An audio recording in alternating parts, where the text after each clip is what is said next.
예, 네. 아까 저 존경하는 김희정 의원님께서 뭐 이제 뭐 논문에 대한 뭐 표절 얘기를 하셨는데 이게 제가 알기로는 이게 카피킬러라는 것도 있고 투르니틴이라는 기구도 있습니다. 여러 개가 있는데요. 보통 정상적인 논문 같은 경우도 10%에서 30%까지는 유사도 표절률이 걸립니다. 특히 인문사회 계열 같은 게 왜 그러냐면 인용, 각주 그런 게 많기 때문입니다. 보통 이제 학문적 표절이라는 거는 출처가 없이 타인의 고유한 아이디어 또는 분석 결과를 도용하는 겁니다. 단순히 유사한 문장의 비율로 판단하는 것은 아니고요.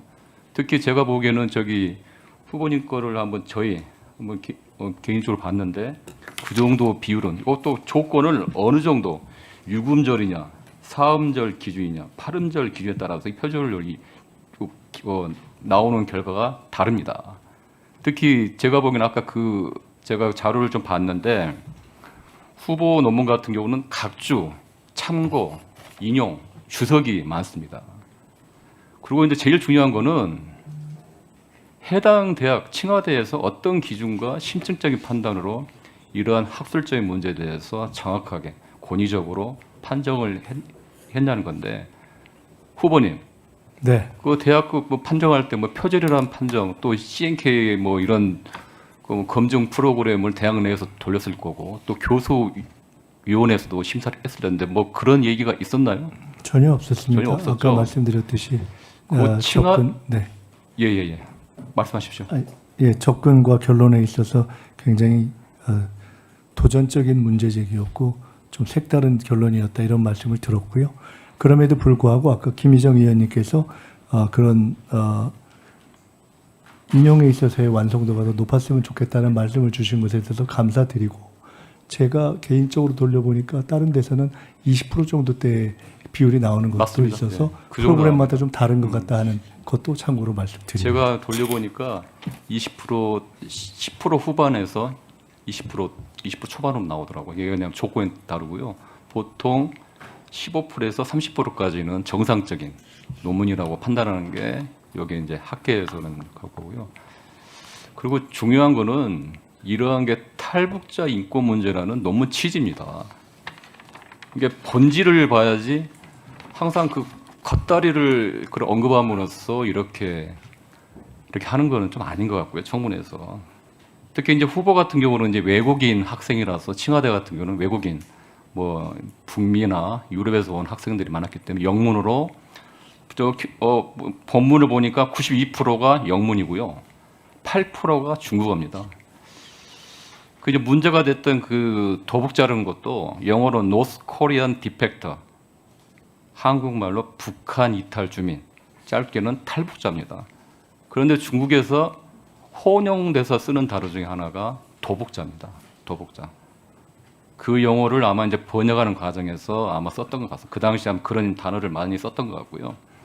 그래서 제가 보기에는 이게 후보가 있던 그런 단어 몇 개, 내용과 맥락은 보지도 않고 후보자가 진짜 이거 중국과 한국을 왔다 갔다 하면서 땀과 노력이 담긴 논문입니다. 이걸 가지고 뭐 색깔론이니 아니면 이런 거 한다는 거는 그건 저 도의가 아니라 생각하고요. 특히 이제 탈북자 인권 문제 개선책을 모색하는 취지에서 글에 이런 구절이 나옵니다. 중국과 유엔 난민국의 협력이 핵심이다.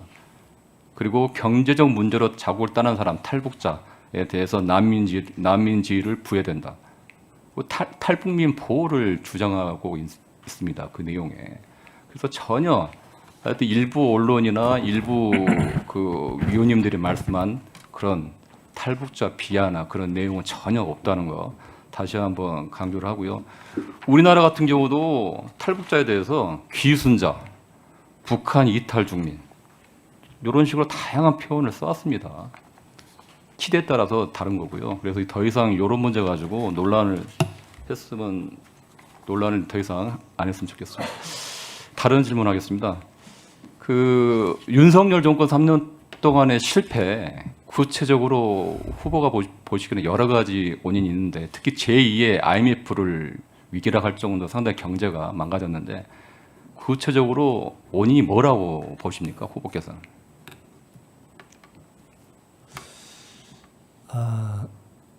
사실 우리나라 같은 이 무역과 수출이 중요하고 중규모 국가의 경우에는 국가의 전략적 기능이 저는 굉장히 중요하다고 봅니다.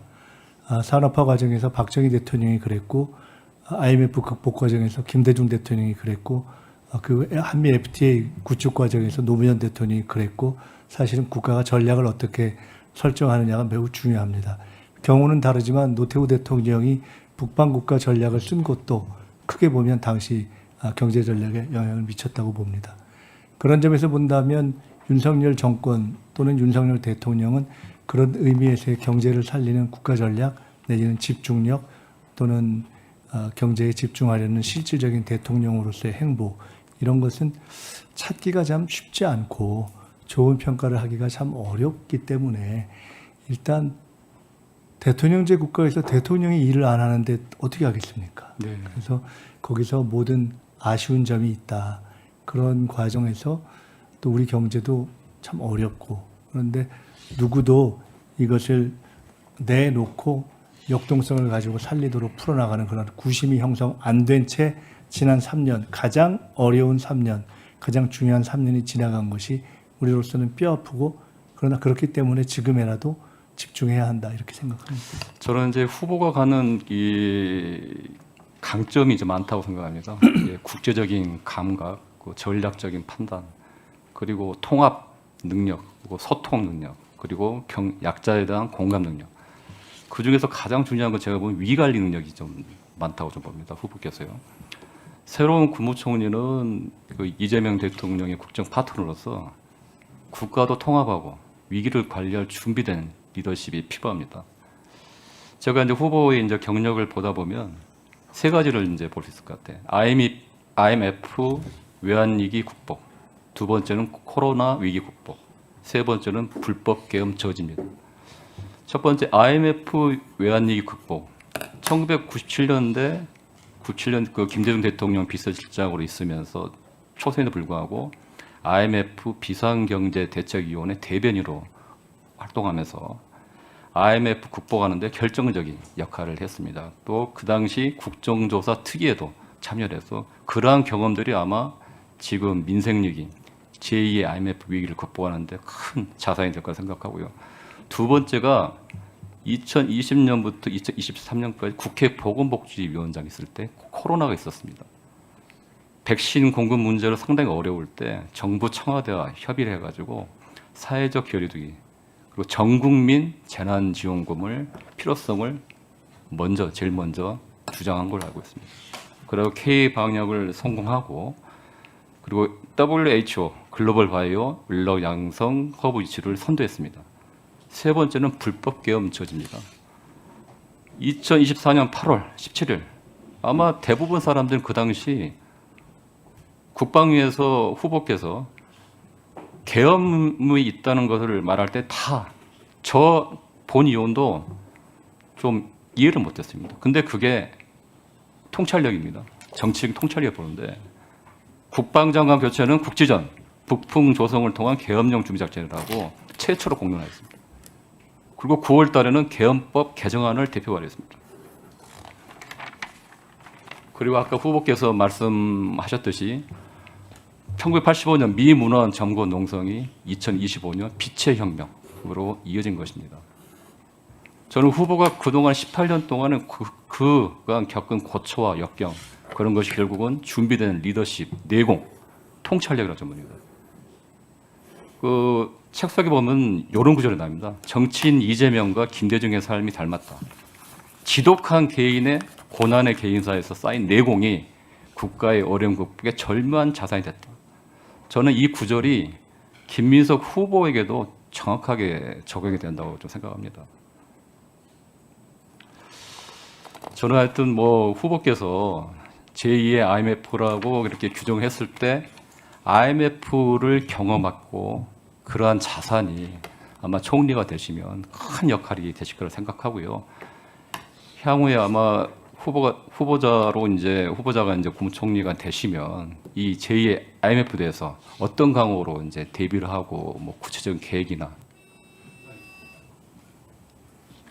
저는 김대중 대통령께서 IMF를 국민과 함께 정말 어려울 때 극복했던 것처럼 IMF보다 더 어려운 제2의 IMF지만은 이재명 대통령께서 국민과 함께 반드시 극복하고 돌파하고 위기를 극복해서 선진국으로 정착시킬 것이다라는 확신을 가지고 있습니다. 그리고 IMF 때 김대중 대통령과 보수의 지도자들이셨던 김종필, 박태준 이 지도자들께서 손을 잡고 어려운 시기를 함께 넘기셨던 것처럼 지금은 보수 정치를 해왔던 정치인들과 그것을 지지해왔던 국민들도 이 위기 극복을 위해서 최소한 2년 전력으로 저는 힘을 합쳐주셔야 될 때다 이렇게 확신을 갖고 믿고 있습니다. 그렇게 하면 위기는 극복될 것입니다. 그 과정에서 저는 작은 힘을 보태면서 참모장으로 역할하겠다 하는 생각을 가지고 있습니다. 그렇게 해서 위기를 극복하고 나면 또 저희는 K민주주의 또 K문화국가 이런 것을 가지고 세계에서 우뚝 선 역할을 할 수 있을 것이다 이렇게 확신하고 있습니다.